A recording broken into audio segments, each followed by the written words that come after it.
It's finally happening. As we have multiple new Lakers updates to go over today as it pertains to LeBron James and Rui Hachimura. We're going to break down these updates because this changes everything for the Lakers. Stay tuned for all that, as well as break down some new comments from JJ Redick following yesterday's loss against the Milwaukee Bucks ahead of what's going to be a crucial stretch of play for this team. So stay tuned for all that in this episode, folks. But before we get into it, if you're part of the percentage who aren't subscribed to the channel, about 90% of you who are watching right now aren't subscribed. Make sure to hit that subscribe button, and thank you guys again for your continued support over here on the channel. Ladies and gentlemen, we have a lot to go over today. Now, finally, the Lakers have an off day. They were in a brutal 6-game and 8-day stretch, and it culminated in a loss yesterday against the Milwaukee Bucks. But again, they were missing a bunch of their starters, basically all of them besides Jackson Hayes. And there's a lot of things to go over today because, folks, it is finally happening as it pertains to LeBron James and Rui Hachimura. And I covered it a little bit in yesterday's video before the game, but we have some more updates to go over today. We're going to dive into the schedule and things like that, as well as some other things. But I want to start with what we saw, in case you missed it,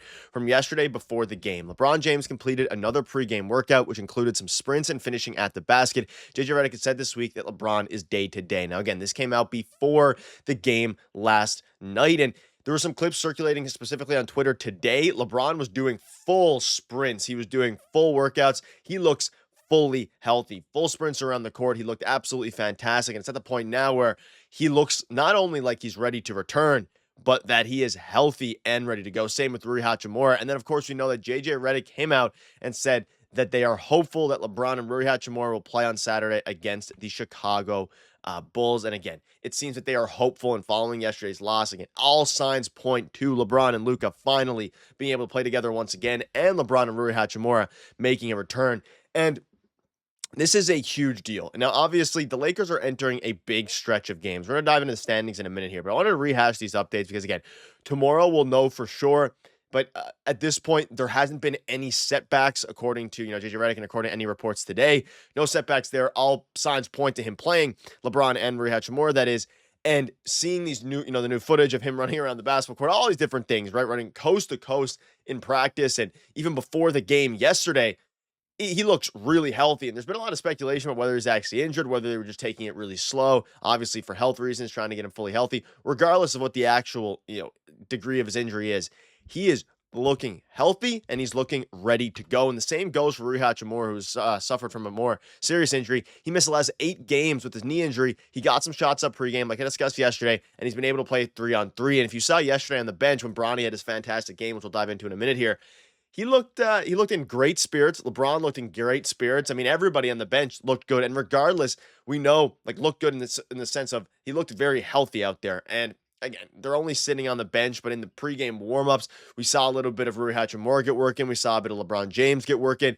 It's all making some sense now as it pertains to why they waited this long for the actual injuries to be, I guess, to return from these injuries. Because there was some rumblings that LeBron James was going to return a lot earlier than initially planned, but then he decided to take a little bit longer, which is fine. And now we see everybody start to return at the same time. It lends credence to the fact that it makes a lot more sense for the Los Angeles Lakers to really, and like I've mentioned on the channel a bunch, to just take it slow with these guys, especially with the schedule coming up. Now, whether that's in the form of resting, even yesterday, resting Luka Doncic, Austin Reaves, LeBron James, Rui Hachimura, Dorian Finney-Smith, Gabe Vincent, Jared Vanderbilt, all those guys were resting, and we saw it. And of course, it culminated in a loss. And at this point of the season, these losses do mean a lot as it pertains to the standings. But this team's clear goal, which was to get everybody healthy around the same time, is going to culminate in tomorrow's game against the Chicago Bulls. Now, it is a back-to-back. They play again on Sunday. So that'll be the big question mark now, is what exactly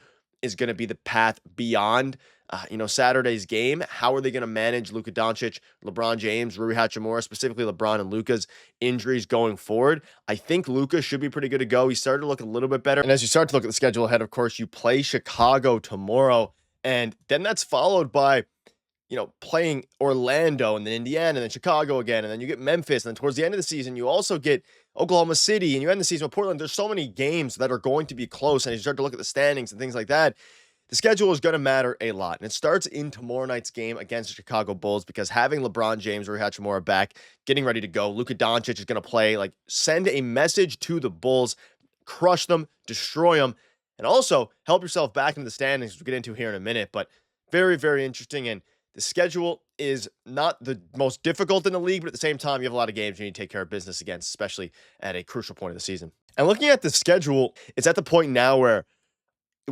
they're trying to balance. I've been discussing this on the videos a lot. I'm curious to see what you guys think about it. They're trying to stay out of the play-in. We know JJ Redick said that for a fact. Obviously, the seventh seed, which is a play-in game, is the Clippers, which they are 4 games ahead. So you have 4 games to kind of against decent teams, some really good teams, some worse teams. You have your team starting to get healthy now. It's going to be interesting how they continue to manage these teams as Rui Hachimura and everybody gets healthy, because things are going to continue to get wild. And again, we look at yesterday's depth chart. I mean, just injuries throughout the board. 4 to the 5 starters, and if you count Dorian Finney-Smith as a starter, really 5 starters were out there. Even Vanderbilt started some games and playing a lot of small ball center. So it's going to be interesting. Of course, we saw Gabe Vincent play last night, but initially he was listed as doubtful. I know I said a minute ago that he didn't play. Obviously, Gabe Vincent played yesterday, but he was initially on the injury report. So correction on that one. But regardless of that, it's going to be interesting to see what happened. Now, a couple other updates before we wrap up here, because big implications for this team going forward. But I want to speak out on Bronny a little bit yesterday. And Bronny was absolutely, fantastic. And that's been well documented. Coach Redick came out after his performance and said, it was obvious to me from the moment I started spending time with him on the court this summer that he was certainly going to be an NBA player. Now, he obviously, Bronny's been through a lot of criticism from the media, specifically, of course, Stephen A. Smith, historically known. And Stephen A. Smith actually came out today and said maybe he was wrong about Bronny. But regardless of that, the media's respect doesn't really matter. What matters is whether or not Bronny can be a contributor to the Los Angeles Lakers. And he looks very solid. His confidence has increased. If he can be a solid 15-minute point-of-attack defender who can spot up, be a 3-and-D guy who can hit threes, the Lakers could use that as soon as next year. Of course, this year is more of a development year for him. He's crushing it in the G League.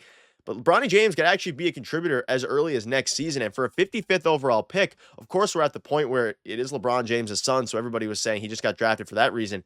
He's been playing such good basketball at the G League. And yes, he's had some games where he hasn't shot the ball well. Even his last performance, a couple games prior to this one, where he airballed a few threes, 2 for 7. He still looks comfortable out there, and his defense looks good. He has good instincts, and even Markieff Morris came out and said he's a hard worker. We play stay ready a lot, and he shows that he's working on his game. He's getting better day by day. Proud of him to just go out there and make a name for himself. I think he's a great player, and he's got a great future.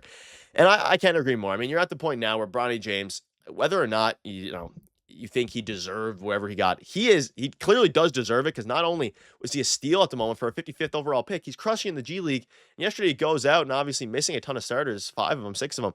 He goes out and has a fantastic performance against NBA players. And I see a lot of people online talking about how the 17-point performance was against garbage players in garbage time. Half of those points were against the Bucks starters minus Damian Lillard, because he was out of the game. And I think it's at the point now where I think he's going to continue to develop, continue to play well. And it's going to be interesting to see what happens there. But let me know down below what your thoughts are. Also, quick shout out to Austin Reaves, one of the best, undrafted Laker in a very long time. So it's going to be very interesting to see what happens going forward with this team. Very excited to see it. LeBron James on the return. You have Bronny James shining. And even in a loss yesterday when the Lakers unfortunately lost, it was still a good vibes loss. And you take care of business against the Bulls on Saturday. Thank you guys for watching. Shift your focus to Saturday. Cheers.